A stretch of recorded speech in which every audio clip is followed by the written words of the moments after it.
The Last Jedi suffers from one of the same problems that was so prevalent in the prequel series. They both try to resolve too many disconnected storylines at once, and not all of the storylines are even interesting to begin with. For starters, let's say you have a movie like Inception that's heavily based around a singular character. The story is based on this character, and therefore there's really only one main storyline to follow. We don't learn much about Arthur or Ariadne or anyone else in the movie because they're not the focus of the story, which is perfectly fine by me because the story is very clearly focused on Cobb and only Cobb.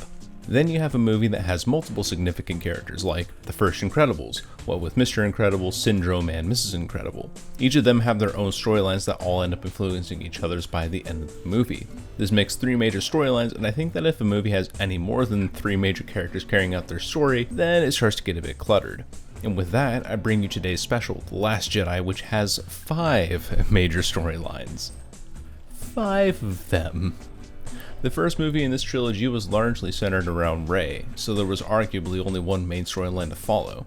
Now we have 5 storylines, all of which bear significance and for some reason desperately want their resolution by the end of one movie. Each storyline is based around 1 or 2 characters: Finn and Rose, Rey and Kylo, Luke by himself, Poe and Holdo, and finally Leia with the rest of the Resistance behind her. It's kind of like watching a series of short TV episodes of a high-budget Star Wars series, except it's only a bunch of stories hastily crammed into a 2-hour space. For as much resolution as all of these characters are trying to reach, it's really disheartening to know and kind of jarring when only one of these storylines gets fully resolved by the end of the movie. Even then, that's because it's the storyline around Luke, and that's been the one that we Star Wars fans have been collectively following for over 4 decades now. Luke's storyline in my mind has been the main driving force behind every Star Wars movie, though obviously not physically including the upcoming Episode 9. He was the main character in the original trilogy, his lineage was discovered to start from similar humble beginnings on Tatooine in the prequel trilogy, and The Force Awakens was a game of where in the universe is Luke Skywalker. In The Last Jedi, he explains why he chose to abandon everyone else and ends up mentoring Rey in some way before he makes a final appearance to save the Resistance and then disappears like other Jedi have at an old age. Initially, I was worried about his death in this movie since Luke has been such a central character in the series, because what are they going to do now that he's gone? However, I realized that perhaps Luke's death was exactly what this series needed. It needed to stop relying on old characters to carry his story along and should try instead to branch out a little bit with new characters. And at the very least, needed to cut down on the sheer amount of storylines for the next movie, and it did that by literally removing one. By far the weakest storyline in this whole movie is the one surrounding Finn and Rose. Now, don't get me wrong, I like both of these characters because they help expand the list of characters beyond people whom we would deem as important initially. Finn was a lowly stormtrooper, and Rose is nothing more than a ship's mechanic, which is really insignificant when compared to Rey, who's basically the next chosen one, or even Poe Dameron, who's the commander of what remains of the Resistance fleet. These characters are nobodies, and I appreciate the movie's attempt to make these nobodies from the Resistance into somebodies. Another way to look at it is to point back to the original trilogy, specifically this scene. Do we get to know any of these characters? Does the original trilogy pull any 2 of these rebels out and say that they're just as capable as anyone else when it comes to saving their cause? No, it doesn't. Just like the Resistance in this movie though, I don't think Finn and Rose's characters end up going anywhere. We learn nothing new about them, or at the very least we don't learn anything that adds an element to their characters, especially during the whole Canto Bight sequence. So in essence, we've wasted our time on a story about 2 characters that's just as interesting as watching this guy eat his breakfast cereal. I mean, speaking of Canto Bight, I hate how characters with seemingly mystical qualities always have to speak in riddles and then pass that off as giving information to the main character. It's easily one of my biggest pet peeves. So, where was I? Right, Finn and Rose, the 2 characters whom we don't see make any significant or unforeseen growth by the end of the movie. Their entire escapade on Canto Bight does nothing to benefit the Resistance because it all falls through in the end, and when they're back with the Resistance, they're moving at the same pace that the ship is for the duration of this movie. What I'm most disappointed by was how the script fails to try and use Rose, this brand new template character, in any way that can be deemed as remotely creative. I think it would have been an interesting turn from the usual every character we meet in this series is automatically lawful good if the writers let Rose show affinity for things we would otherwise consider villainous or potentially dangerous. For example, instead of hating on the weapons dealers for selling goods to the First Order, why not have the weapons dealers instead show that they sell goods to the Resistance first? Rose is very clearly Resistance empathetic, and with the Resistance being so desperate to make friends in the galaxies these days, she could easily say something like, "Look, these weapon dealers are on her side," which woos her into a false sense of security on Canto Bight. Benicio del Toro's betrayal and speech later on about how the dealers on Canto Bight worked for both sides of the war later in the movie would then have a greater impact on Rose's character, because the thin bond of trust and hope that she had built up on Canto Bight over the last half hour would have been shattered.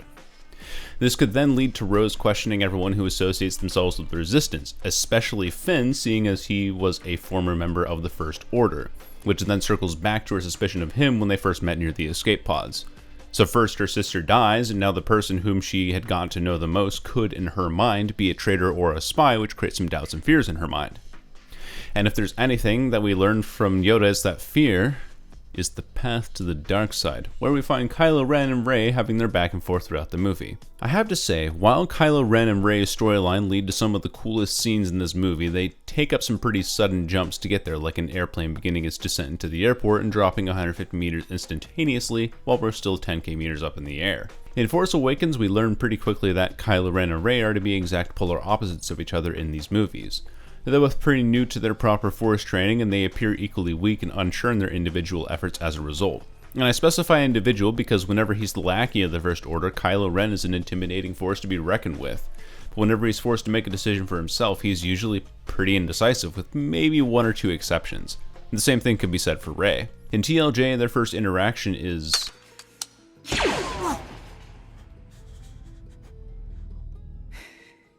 which seemed like a rather ham-fisted way to get Rey and Kylo Ren to work together on the same storyline, but we already have enough storylines as it is, so I'm not obliged to complain about that being the issue here.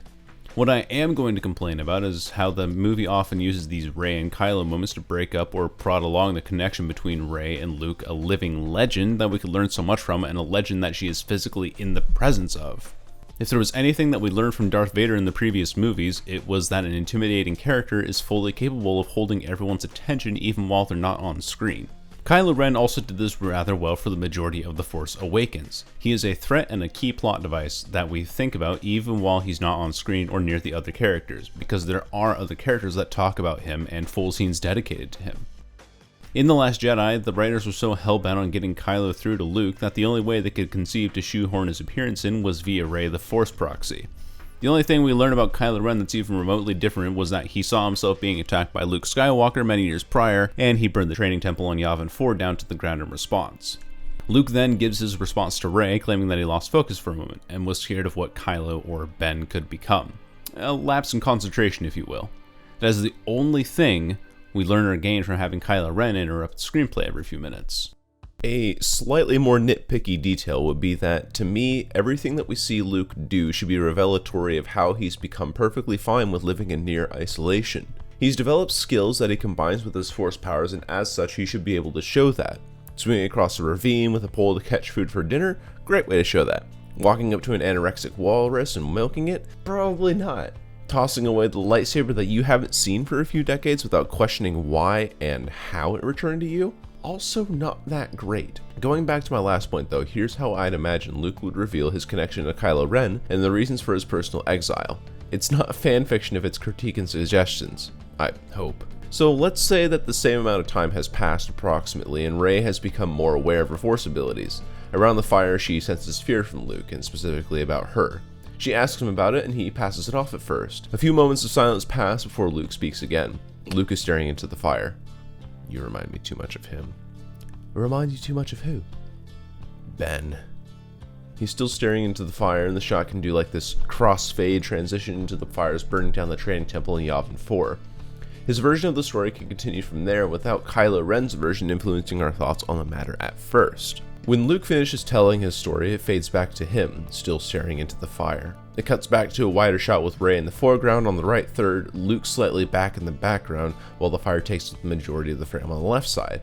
These details may not mean much to the average moviegoer, but as someone who really enjoys playing with cinematography, I think that this would symbolize that Luke and Rey are trying to reach a similar goal, but they have to figure out how to deal with the fire individually, and the fire in this case being Kylo Ren. This way the audience is reminded of Kylo Ren's existence without it being so painfully invasive, while still giving us time to probe Luke's memory. Luke's storyline in this one is the odd one out, as it's the one that undertakes the majority of its development off screen like how Kylo Ren's should have been. I also think that Luke's storyline is the one that is the most interesting to watch in this movie for a myriad of reasons. Now at this point in the franchise, Luke has seen it all. He's been across the universe, he's tussled with creatures larger than life, he's seen the fall of the Empire and the rise of the First Order, and he's had plenty of life experiences along the way. When I see Luke in this movie, I see a tired old man who's ready to give it up. And I think that that's what they were trying to go for with their presentation of him, so good on you, Last Jedi. What makes his storyline so much more interesting is that the movie spends a lot of time convincing the audience to believe what he does. There's nothing else for him to learn and nothing else for him to do. I came to this island to die.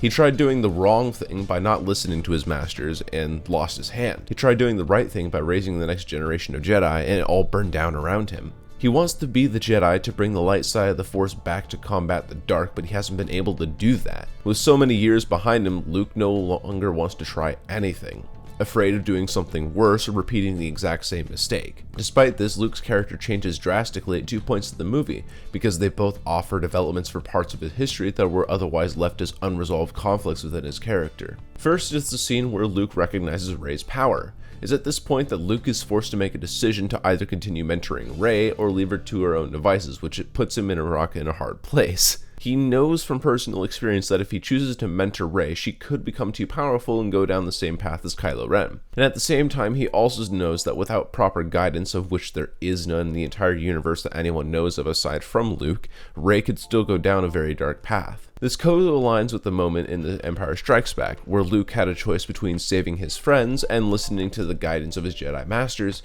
and we can be pretty sure that he remembers how that decision panned out. And as a result, Luke reluctantly mentors Rey to prevent her fate from following a similar, if not worse, path than he did. The second point of change is the scene where Ghost Yoda presses the delete button on the tree that contains the original sacred Jedi text, causing Luke to scream the phrase that became a meme for a little while. The sacred Jedi text! This scene has many things wrong with it. Like, for starters, how a Force ghost like Yoda can control things in the real world, and how he uses that power to smite a tree with lightning. If we knew about this power before, wouldn't the war on Jedi have ended long ago? How are the original Jedi texts from thousands of years ago all magically here on this specific rock of a planet? Why haven't they eroded over time? And more importantly, if they were moved to Coruscant at all for the Jedi to study, how did they end up back here? Did they ever go to Coruscant for the Jedi to begin with? Ugh. The list goes on, but this scene is nevertheless important to who Luke is as a character, specifically in regards to his past failings as a teacher. Without the texts, he no longer has to rely on ancient dogma to see the future generation of Jedi rise up. Yeah, we're the most oppressed group in the universe after gamers, epic Jedi rise up. Alright, once more, but with feeling. Without the sacred text, Luke is no longer letting the past define what he does in the present. It's a physical representation of how he has to move on from his past mistakes to focus on what's more important in the present day. And it leads up to one of the best scenes in the whole movie. You know which one I'm talking about. Now, I recognize that I've been talking about the writing of Star Wars quite a bit in this video, and that's largely due to the fact that I believe that its writing is by and large its weakest point. There are so many unexplored avenues, random character inserts, and like I said, hasty resolutions that are stupidly out of place. We have two more storylines to discuss, and both of them sort of go hand in hand, so we should be able to get through them no problem. So next up, we have the storyline that was by far the most frustrating to watch for the duration of the movie, and that is the storyline of Poe and Holdo. In order to explain all my grievances with this one, I kind of need to go back to the beginning of the movie where we have this extended sequence of the Resistance trying to take out one of the First Order ships with bombers. They do a significant amount of damage to it, but Poe wants to take the squad further and destroy their EMP cannon. The Resistance succeeds in doing so, but they lose nearly all their pilots in the process. Upon returning to the Resistance flagship, Poe is reprimanded for his reckless behavior and is demoted by Princess Leia. And then Leia then goes into emergency care after a scene so ridiculous that I stopped taking the deaths of main characters seriously. She is then replaced by Holdo, a leader who is even stricter than Leia and absolutely despises Poe for his poor actions. Over the course of the movie, the Resistance flagship is low on fuel and is desperately trying to outrun their inevitable deaths at the hand of the First Order fleet that is close behind them, though I never understood why the First Order couldn't just fly in front of them and blow them up from the beginning. Guess we have to make the movie a certain length and keep the good guys alive somehow. To Poe and quite literally everyone else on the ship, it looks like they're doomed to die, eventually with the fuel in their engines being their countdown timer. Poe wants to do something about it, but he's not in charge, and Holdo makes that very clear. And upon asking several times throughout the course of the movie, it's not really clear if Holdo has a plan beyond drive until we die, and maybe we'll figure something out. It takes a mutiny from Poe and other crew members for Holdo to reveal that she has had a goal in mind this whole time, but she chose to keep it a secret simply because she didn't like Poe, or anyone else in the ship for that matter. Ordinarily, I would have glossed over this as poor writing, like how trained soldiers of the Empire get beaten up by a tribe of midget furries, but Holdo brings us one of the most stunning scenes in the entire film when she jumps to hyperspace with the Resistance ship and slices straight through the First Order fleet. As crazy beautiful as this is, Holdo's death feels meaningless in comparison. In fact, I'd argue to say that some of us are almost happy that she's gone because she was nothing but a bully to Poe and a power monger for any other aspect. Holdo possessed no redeeming qualities aside from wanting to do the right thing, but even then that doesn't become apparent until the last few minutes of her life. Her keeping silent about the Resistance plan to hunker down in a long abandoned base that may or may not be physically intact on this forsaken planet wasn't protecting anyone or helping anything. She had no reason, or at the very least, she didn't give any reason, to withhold information from other commanding officers or the crew in this darkest hour when they needed at least a spark of hope. I'm not frustrated that she didn't tell Poe because she has no reason to trust him after his actions. I'm frustrated that she didn't tell literally anyone else. So imagine this scene instead, where everyone but Poe knows about the plan to go to this planet. He's starting to get frustrated with Holdo and calls for a mutiny, and no one joins him. He looks around in bewilderment, then back at Holdo. She looks down at him condescendingly, pauses, then says, "Oh, we always had a plan, Poe. I just wasn't sure whose side you were on. Now with your proposed mutiny and your intentional destruction of some of our finest pilots, you've made your intentions crystal clear." What this does is it makes it clear that Holdo didn't trust Poe exclusively, and wasn't having a hissy fit at half of the crew. Her death then solidifies the point of how her intention was to protect the crew all the more clear, and it gives Poe a character redemption arc for the next movie, wherein he learns that going all in all the time isn't always the best solution. One could argue that this is the lesson that Poe learns by the end of the movie, but you'd have to pull out some very creative interpretation to explain that point to anyone. And what I'm trying to say is that the most frustrating part about this bit is that Poe's character is supposed to have grown over the duration of this movie, especially with how prevalent he is in the movie, but Holdo's character blocks that from happening entirely. Instead of trying to rectify this mistake by perhaps developing Holdo's character further, the writers kill her off towards the end in favor of those hasty revolutions that I mentioned towards the beginning of this video. And since we're on the topic of characters not changing at all, allow me to jump back to a point that I glossed over in Finn and Rose's segment, or rather a certain character, Captain Phasma. Phasma is, without a doubt, a First Order loyalist to the core, and as a loyalist, she has an undying justice boner for stuff like insubordination, and killing any defective members from her troop, including Finn. While Rey and Kylo Ren are polar opposites, Finn and Phasma are also opposites of each other, and Phasma represents everything that Finn fears he would have been if he stayed in the First Order. In The Force Awakens, we surmise that Phasma has met her end rather abruptly, which was a bit of a shock to us when we watched that movie 4 years ago, because we thought that her supposed death was too quick for such a dominant character. Hence the reason why it's such a surprise to see her back in action in The Last Jedi, because we had presumed her to be dead. Surely, we thought, since the creators psyched us out the first time, they'll make it up to us by having this grisly fight with Finn being the clear underdog in this situation. But no, kids, remember what movie we're watching? We're watching Star Wars Episode 8, The Hasty Resolution, from which no supporting character is spared. Let's take Phasma, a huge point and possibly the climax of Finn's character arc, and shoot her into space because we don't want to take the time to develop Finn as a person in this movie. Yeah, I think I've said enough about how the writing in The Last Jedi really bothers me. There were some points that I'm sure I missed, like the Rose love line, but that point has already been done to death in other videos. Occasionally though, I will come across a movie that I can turn my brain off to sit back and enjoy, and as awkward as the writing is for The Last Jedi, I still can't deny that the movie itself is very visually entertaining.